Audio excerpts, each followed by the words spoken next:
Allez, place à notre grand format du jour. Elle nous conduit cette fois en Espagne, à Madrid, une capitale dans laquelle les gangs sont devenus un véritable fléau. Ils s'inspirent du modèle sud-américain et enrôlent des mineurs. En 2022, une cinquantaine d'attaques liées à ces groupes violents ont été recensées à Madrid.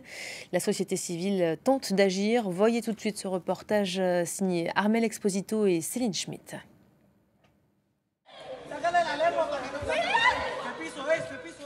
4 décembre 2022, 22h15, William Bonilla, 15 ans, vient d'être assassiné d'une balle dans le dos.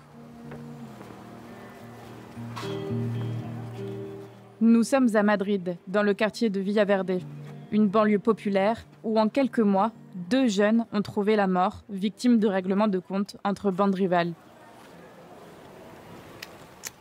Javier Cuenca représente les habitants du quartier. Il est sous le choc. Comme vous le voyez, c'était encore un enfant. On ne s'attend pas qu'à un âge comme celui-ci, on puisse mourir si violemment. William, c'était un garçon normal. Il étudiait dans le quartier et il avait beaucoup d'amis. Depuis les années 2000, plusieurs bandes se sont formées sur le modèle sud-américain dans la capitale espagnole. Leurs membres sont souvent très jeunes et on estime qu'ils seraient environ 800. De plus en plus violents, leurs affrontements ont fait 5 morts l'année dernière.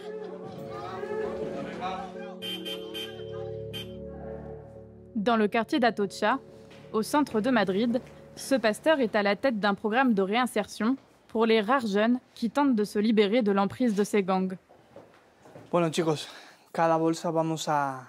Allez, on met une conserve d'abricots dans chaque sac.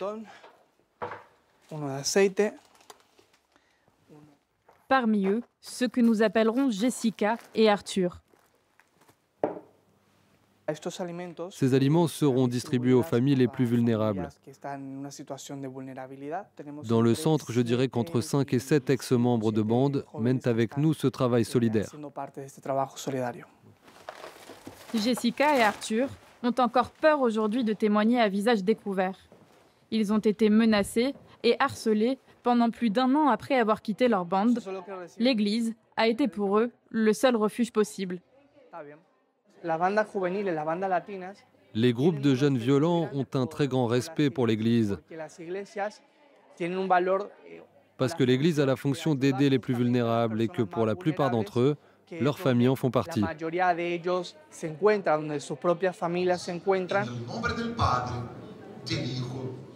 Victime d'un père maltraitant, Arthur a rejoint adolescent les Latin Kings, l'une des bandes les plus puissantes de Madrid.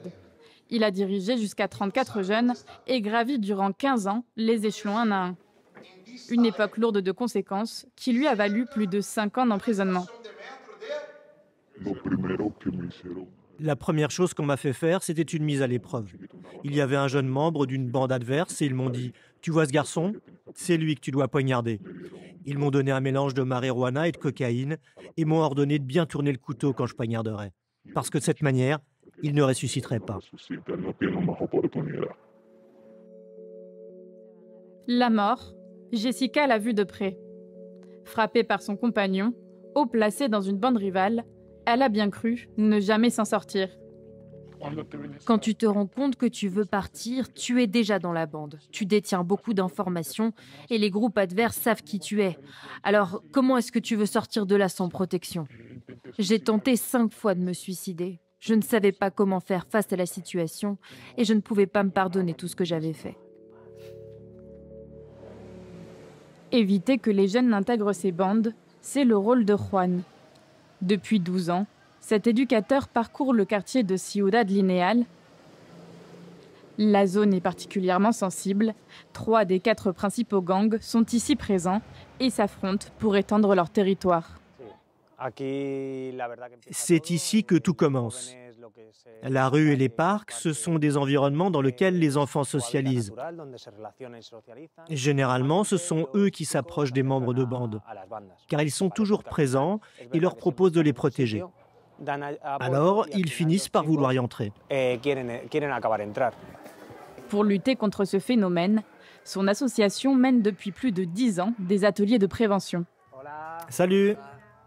Ça va bien? Aujourd'hui, Oscar anime une discussion avec des adolescents âgés de 15 à 18 ans, l'une des tranches d'âge la plus à risque.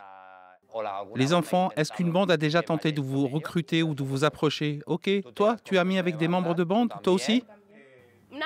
Une personne populaire m'a dit, si tu veux, on peut te fournir une protection, on peut t'apprendre les codes de notre bande.